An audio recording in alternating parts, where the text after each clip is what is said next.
भारत के स्टार्टअप और यूनिकॉर्न्स के लिए भारत सरकार की ओर से एक बहुत बड़ा संदेश आया है। सरकार की ओर से ऐसी बातें सामने आई हैं जो स्टार्टअप्स में रुचि रखने वालों को ध्यान से सुननी और समझनी चाहिए।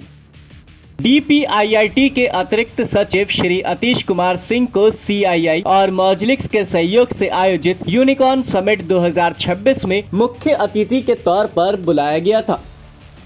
इस समारोह में startup founders, unicorns, venture capitalist और पूरे इकोसिस्टम के बड़े नाम और चेहरे मौजूद थे। अतीश कुमार सिंह ने यहाँ 3 बड़ी बातें जोर देकर कही। पहली बात, भारतीय स्टार्टअप की ग्रोथ जारी रखने के लिए पेशेंट कैपिटल जरूरी है, यानी लंबे समय तक टिके रहने वाले निवेश।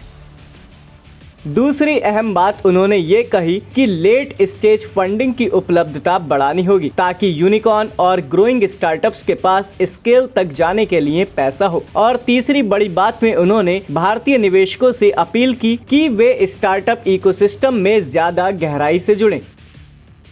उन्होंने इस बात पर जोर दिया कि फाउंडर्स, बैंक्स, फंड्स और इंस्टीट्यूशंस को हाई रिस्क एपिटाइट डेवलप करनी होगी, यानी जोखिम लेकर भी नए आइडियाज में पैसा लगाने की हिम्मत रखनी होगी।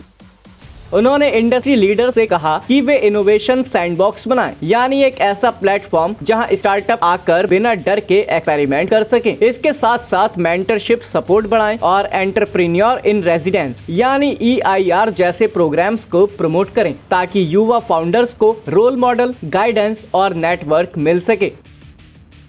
उन्होंने इस बात पर भी जोर दिया कि भारतीय इंस्टीट्यूशनल इन्वेस्टर्स यानी पेंशन फंड, इंश्योरेंस कंपनियां, म्यूचुअल फंड्स को स्टार्टअप में पैसा लगाने का रोड खोलना है। इससे न सिर्फ लंबे समय तक कैपिटल मिलता है बल्कि पूरे इकोसिस्टम की लॉन्ग टर्म वैल्यू भी बनती है।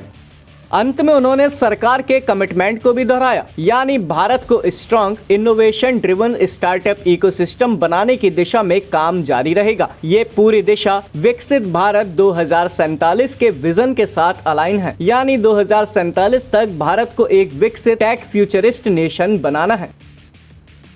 भारत सरकार की ये पॉलिसी और इंटेंशंस अगर आपको इंस्पायर करते हैं तो नीचे कमेंट बॉक्स में अपनी राय जरूर लिखिए। वीडियो अच्छा लगे तो लाइक, शेयर और सब्सक्राइब जरूर करें ताकि ऐसे अपडेट्स आप तक हमेशा पहुंचते रहें।